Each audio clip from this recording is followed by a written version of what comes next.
नमस्कार।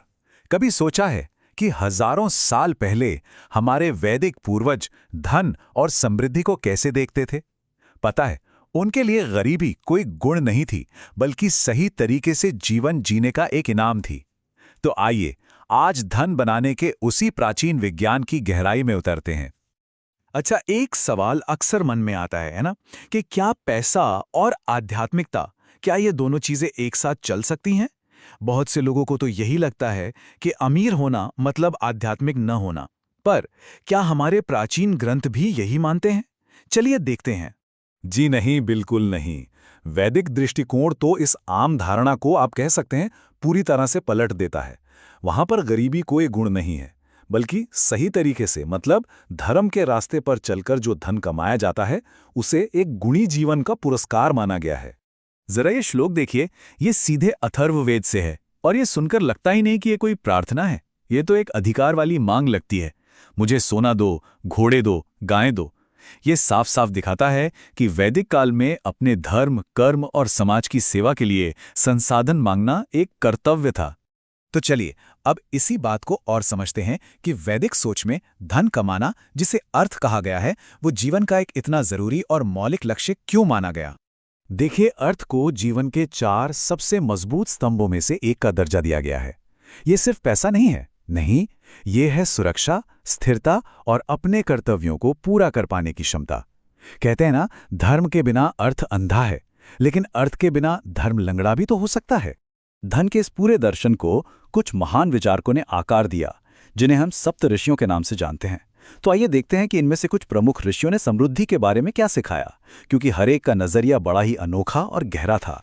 तो सबसे पहले हैं महर्षि वशिष्ठ, जो भगवान राम के गुरु भी थे।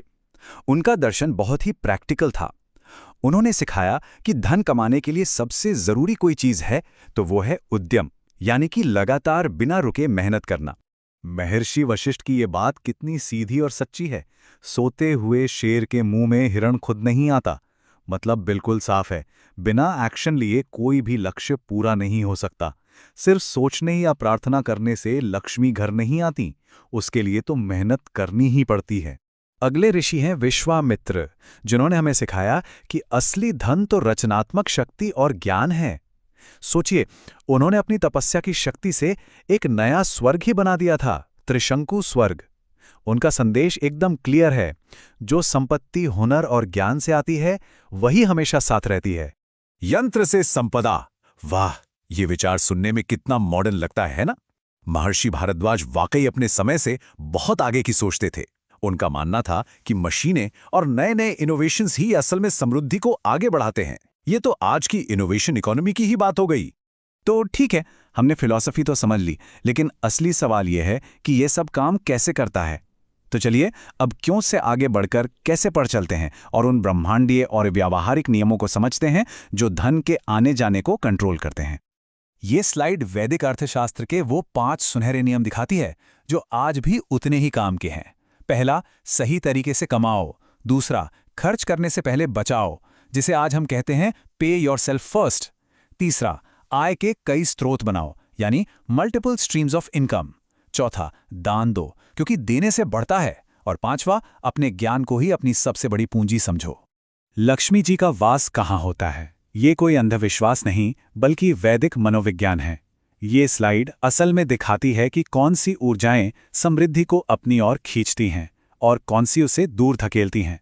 आप देखिए, स्वच्छता, सम्मान, आभार, ये वही गुण हैं जो आज भी सफलता को आकर्षित करते हैं। तो अब जब हमने सिद्धांतों को ठीक से समझ लिया है, तो चलिए अब अपने अंतिम पड़ाव की ओर चलते हैं। यहां वैदिक ज्ञान से मिली एक प्रैक्टिकल टूल किट है, जिसका इस्तेमाल धन बनाने के लिए किया जा सकता है। धन बनाने का ये एक 3 डायमेंशनल अप्रोच है। पहला है आंतरिक मार्ग, अपनी सोच, मंत्र और आभार।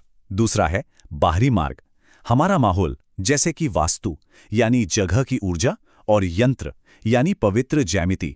और सबसे जरूरी तीसरा है कर्माधारित मार्ग, हमारे सही काम और धर्म का पालन।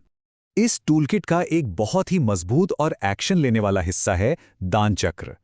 वैदिक नियम कहता है कि अपनी कमाई का कम से कम 10% हिस्सा दान में देना चाहिए। और इसे खर्च की तरह नहीं, बल्कि एक ऐसे इन्वेस्टमेंट की तरह देखना चाहिए जो समृद्धि को कई गुना बढ़ाकर वापस लाता है। और आखिर में ये सारी बातें इस एक शक्तिशाली सूत्र में समा जाती हैं: धर्म प्लस उद्यम प्लस विद्या प्लस दान और उपासना। ये सिर्फ एक इक्वेशन नहीं है, ये पूर्ण और स्थायी समृद्धि का 5000 साल पुराना आजमाया हुआ वैदिक रास्ता है। तो इस विश्लेषण को इसी एक विचार के साथ समाप्त करते हैं। इन प्राचीन सिद्धांतों में से धर्म, उद्यम, ज्ञान या दान आज की इस दुनिया में लंबे समय तक टिकने वाली दौलत बनाने के लिए सबसे ज्यादा शक्ति किसमें है? इस पर सोचना ही इस ज्ञान को अपने जीवन में उतारने का पहला। तो आगे हम क्या क्या देखने वाले हैं? सबसे पहले समझेंगे कि धन कमाना एक ड्यूटी कैसे है। फिर सप्तर्षियों के वो कौन से सीक्रेट्स थे वो जानेंगे। वैदिक इकोनॉमिक्स के कुछ कमाल के सिद्धांत देखेंगे। कॉस्मिक वेल्थ सिस्टम को डिकोड करेंगे और हाँ, प्रैक्टिकल तरीके भी बताएंगे। और आखिर में इन सब को मिलाकर एक अल्टीमेट वेल्थ फॉर्मूला तैयार करेंगे। तो चलिए शुरू करते हैं। सबसे पहले इसी गलतफहमी को दूर करते हैं। हमारा पहला सेक्शन इसी पर है, वेल्थ एज अ ड्यूटी, धन एक कर्तव्य है। हिरण्यम में देयताम, अश्वम में देयताम, गावों में देयताम। अभी सुनने में थोड़ा अजीब लग सकता है ना, कि कोई ऋषि कह रहा है मुझे सोना दो, मुझे घोड़े दो, मुझे गायें दो। लेकिन ये अथर्ववेदा का एक बहुत ही पावरफुल श्लोक है। और ये हमें क्या दिखाता है? यही कि वैदिक ऋषियों के लिए भगवान से प्रॉस्पेरिटी मांगना, धन दौलत मांगना कोई लालच नहीं था। अरे ये तो एक सीक्रेट ड्यूटी, एक धार्मिक कर्तव्य माना जाता था। ठीक है, तो ये बात तो क्लियर हो गई कि प्रॉस्पेरिटी मांगना एक ड्यूटी है। पर ये सोच आई कहां से? इसके पीछे कौन थे? तो चलिए अब मिलते हैं उन महान गुरुओं से, सप्तर्षियों से, जिन्होंने वैदिक वेल्थ क्रिएशन की नींव रखी। जरा इस टेबल को देखिए। सबसे कमाल की बात क्या है पता है? कि हजारों साल पहले इन ऋषियों की सोच आज की मॉडर्न थिंकिंग से कितनी मिलती जुलती है। ऋषि कश्यप कहते हैं पैसा न्यूट्रल है, बस एक टूल है, उसका इस्तेमाल अच्छा या बुरा होता है। ऋषि वशिष्ठ कहते हैं उद्यम यानी हार्डवर्क ही सब कुछ है। विश्वामित्र के लिए असली वेल्थ थी पर विद्या यानी क्रिएटिव नॉलेज। और भारद्वाज ऋषि ने तो शिल्प विद्या मतलब टेक्नोलॉजी एंड स्किल्स को सबसे जरूरी बताया। सोचिए, हजारों साल पहले ये ज्ञान आज भी उतना ही रिलेवेंट है। और इन्हीं महान सप्तर्षियों के विचारों से जन्म हुआ वैदिक इकोनॉमिक्स के 5 पिलर्स का, समृद्धि के 5 मूल स्तंभों का। तो चलिए देखते हैं कि ये 5 सिद्धांत आखिर हैं क्या। 1 मिनट के लिए सोचिए, ये बातें आज कितनी सच लगती हैं। धर्म से कमाना यानी राइचस अर्निंग, खर्च से पहले बचत, संचय धर्म, जिसे आज के फाइनेंशियल गुरुज पे योरसेल्फ फर्स्ट कहते हैं। मल्टीपल इनकम स्ट्रीम्स यानी बहुवृद्धि यज्ञ, गिव टू ग्रो यानी दाना चक्र, और नॉलेज को ही सबसे बड़ी कैपिटल मानना, विद्या धन। ये कोई नई फाइनेंशियल एडवाइस नहीं है, ये 5000 साल पुराना tried and tested financial plan है। अब आते हैं एक बहुत ही गहरे कॉन्सेप्ट पर, द कॉस्मिक वेल्थ सिस्टम। यहां हम लक्ष्मी और कुबेर को सिर्फ देवी देवता की तरह नहीं देखेंगे, बल्कि उन्हें उन कॉस्मिक लॉज, उन ब्रह्मांडीय नियमों के सिंबल की तरह समझेंगे जो प्रॉस्पेरिटी को गवर्न करते हैं। तो लक्ष्मी कौन है? वो सिर्फ भाग्य की देवी नहीं है, वो अबंडेंस की, फ्लो की, फॉर्च्यून की एक कॉस्मिक फोर्स है। इसे ऐसे समझिए, जैसे एक एनर्जी या एक सिस्टम। कुछ खास कंडीशंस में ये एनर्जी अट्रैक्ट होती है और कुछ में रिपेल। मतलब अगर आप सही माहौल बनाते हैं तो ये फ्लो आपकी तरफ अपने आप आने लगता है। यह अंधविश्वास नहीं, ये वैदिक साइकोलॉजी का एक गहरा प्रिंसिपल है। तो फिर सवाल ये है कि लक्ष्मी को अट्रैक्ट कैसे करें? जवाब बहुत सिंपल है, अच्छी आदतें अपनाकर। देखिए, जहां साफ सफाई, दान, आभार और मेहनत है, लक्ष्मी वहां रहती है। और जहां आलस, लालच, झूठ और गंदगी है, वहां से वो दूर चली जाती हैं। तो ये असल में एक प्रैक्टिकल लाइफस्टाइल गाइड है कि कैसी जिंदगी जीनी चाहिए। अच्छा, तो लक्ष्मी धन का फ्लो है, अबंडेंस है, पर जो धन आया उसे संभालेगा कौन? यहीं पर एंट्री होती है कुबेर की। कुबेर हैं गार्डियन ऑफ ट्रेजर्स। वो स्टेबिलिटी को रिप्रेजेंट करते हैं। मतलब लक्ष्मी धन लाती हैं और कुबेर उसे अक्यूमुलेट करते हैं, उसे प्रोटेक्ट करते हैं। दोनों का बैलेंस बहुत जरूरी है। ऑलराइट, हमने फिलॉसफी समझ ली, प्रिंसिपल समझ लिए, लेकिन अब सबसे जरूरी सवाल, इसे अपनी लाइफ में अप्लाई कैसे करें? तो चलिए अब बात करते हैं कुछ प्रैक्टिकल वैदिक मेथड्स की, जिन्हें उपाय कहा जाता है, समृद्धि पाने के असल रास्ते।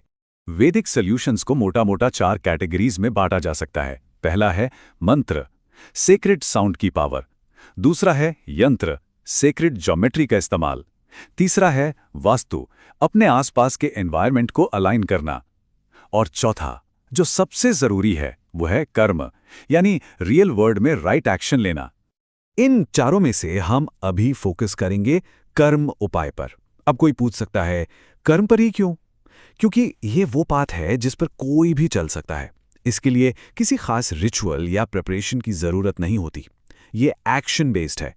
तो यहाँ 3 बहुत पावरफुल कर्म एक्शंस हैं जो कोई भी अपना सकता है। नंबर 1, ब्रह्म मुहूर्त जागृति, मतलब सनराइज से पहले उठना।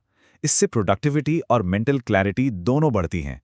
नंबर 2, दान चक्र, अपनी इनकम का एक फिक्स्ड हिस्सा, मान लीजिए 10%, दान में देना, एक पॉजिटिव कार्मिक साइकिल बनाने के लिए। और नंबर 3, स्किल इन्वेस्टमेंट, ज्ञान को सबसे बड़ी दौलत समझकर हमेशा नई नई स्किल्स सीखते रहना। तो अब तक हमने जो कुछ भी बात की, सप्तऋषियों के ज्ञान से लेकर कर्म उपाय तक, अब वक्त है इन सबको एक साथ लाने का, इन सारी एंशिएंट विजडम को एक सिंपल पावरफुल फॉर्मूला में समेटने का। इसे कहते हैं द अल्टीमेट वेल्थ फॉर्मूला। तो ये फॉर्मूला क्या है? ये है धर्म प्लस उद्यम प्लस विद्या प्लस दान प्लस उपासना। चलिए इसे ब्रेक डाउन करते हैं। धर्म यानी राइचियसनेस, सही तरीके से काम करना। उद्यम यानी कंसिस्टेंट एफर्ट, मेहनत। विद्या यानी नॉलेज और स्किल्स। दान यानी गिविंग बैक टू सोसाइटी। और उपासना यानी स्पिरिचुअल प्रैक्टिस या कनेक्शन। जब ये पांचों मिलते हैं तब बनती है कंप्लीट वेल्थ। और इस पूरे फॉर्मूला की नींव क्या है? वो एक लाइन में छुपी है, धर्मो रक्षति रक्षितः। मतलब अगर आप धर्म की रक्षा करते हैं तो धर्म आपकी रक्षा करता है। सारी प्रॉस्पेरिटी, सारी वेल्थ का अल्टीमेट प्रोटेक्टर धर्म ही है। तो अब सवाल सिर्फ एक ही है, धन की तरफ इस वैदिक सफर को शुरू करने के लिए आज, अभी वो पहला एक कदम कौन सा होगा जो उठाया